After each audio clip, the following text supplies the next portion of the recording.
ये है हैंसबर्ग two factor theory, ठीक है। इसमें हैंसबर्ग टू फैक्टर थ्योरी हमारे बीकॉम में आता है और ये 1959 में आया था हैंसबर्ग टू फैक्टर थ्योरी। इसमें हमें दो चीज़ बता रखी है। इसमें बता रखा है कि हमें जो डिससेटिस्फेक्शन है और जो सेटिस्फेक्शन है वो अपोजिट नहीं होते एक दूसरे के, ठीक है। ये दोनों अलग अलग हैं, बिल्कुल अलग अलग हैं, है ना। अब जैसे कि इसमें बता रखा है कि किसी भी कंपनी में कोई भी एम्प्लॉयज़ होता है, ठीक है, कोई भी एम्प्लॉय होता है, ठीक है। हाँ, वो जब आता है कंपनी में तो वो एक तो पहली बात डिससेटिस्फाई होता है ना, और वो अनमोटिवेटेड होता है, ठीक है।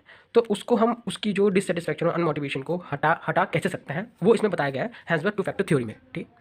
तो इसको मैनेजर्स अप्लाई करते हैं, मैनेजर मतलब टॉप लेवल मैनेजमेंट अप्लाई इसको करता है, ठीक है। इसमें क्या कहता है कि जो जैसे लिखा हुआ है डिससेटिस्फैक्शन, ठीक है, डिससेटिस्फैक्शन किसी पर्टिकुलर एम्प्लॉय का, है ना, कैसे कम हो सकता है ऑर्गेनाइजेशन के थ्रू, ऑर्गेनाइजेशन में, ठीक है। कैसे हो सकता है? अगर हम उसको एक अच्छी सिक्योरिटी प्रोवाइड करेंगे, उसको स्टेटस प्रोवाइड करेंगे, उसको हम सैलरी एक अच्छी देंगे, तो उसका डिससेटिस्फैक्शन कम हो जाएगा ऑर्गेनाइजेशन की थ्रू, ठीक है, ऑर्गेनाइजेशन की तरफ को, ठीक है। उसको जो सुपरवाइजर है वो उसको अच्छा मिले, ठीक है, सुपरविजन उसको अच्छा मिले, तब भी उसका डिससेटिस्फैक्शन कम होता है, ठीक है। ऑर्गेनाइजेशन की पॉलिसीज़ भी अच्छी होनी चाहिए, जिससे कि किसी भी एम्प्लॉय को कोई भी दिक्कत ना हो ऑर्गेनाइजेशन में काम करने में, ठीक है। उसका वर्क एनवायरनमेंट अच्छा होना चाहिए, वर्क प्लेस वगैरह ज़्यादा हीट वगैरह गर्मी वगैरह नहीं, है ना। वर्क एनवायरनमेंट अच्छा होना चाहिए, सब के सब मतलब कि डिसीजन मेकिंग वगैरह भी उसमें अच्छी होनी चाहिए कि एम्प्लॉइज़ सुपीरियर सबॉर्डिनेट से अच्छे से बात कर सकता है, सबॉर्डिनेट से, ठीक है।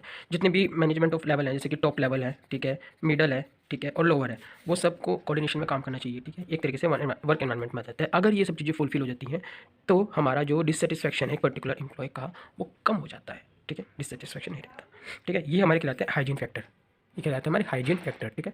अब हम पढ़ते हैं मोटिवेटिंग फैक्टर। जो मोटिवेटिंग फैक्टर है अभी बताऊंगा क्या होता है, ठीक है। मोटिवेटिंग फैक्टर में जाती है अचीवमेंट, ठीक है।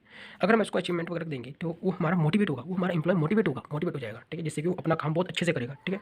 रिकॉग्निशन हम उसको देंगे, उसके लिए ताली बजवाएंगे, है ना। जब भी कोई अच्छा काम करेगा उसको अचीवमेंट देंगे, उसको थाली बजवाएंगे, उसकी ग्रोथ पे हम काम करेंगे, ठीक है। उसकी डेवलपमेंट में हम काम करेंगे, उसकी स्किल डेवलपमेंट में हम काम करेंगे, ठीक है।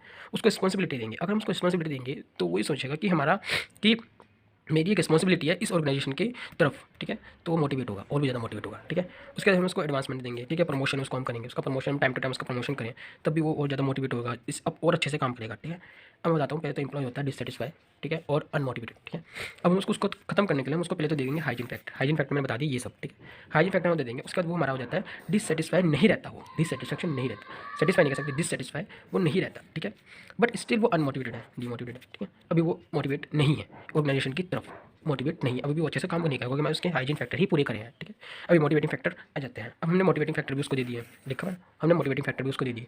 जो हमने मोटिवेटिंग फैक्टर भी दे दिए, हाइजीन फैक्टर भी दे दिए, अब वो सेटिस्फाई भी है और मोटिवेटेड भी है ऑर्गेनाइजेशन की तरफ। ऐसे हम एक पर्टिकुलर एम्प्लॉय को मोटिवेट कर सकते हैं जिससे कि वो अपना काम और अच्छे से करे ऑर्गेनाइजेशन के वेलफेयर के लिए, ठीक है, ऑर्गेनाइजेशन की ग्रोथ के लिए और अच्छे से काम करे। वो हमारा इस थ्योरी में बताया गया है हैंसबर्ग टू फैक्टर थ्योरी।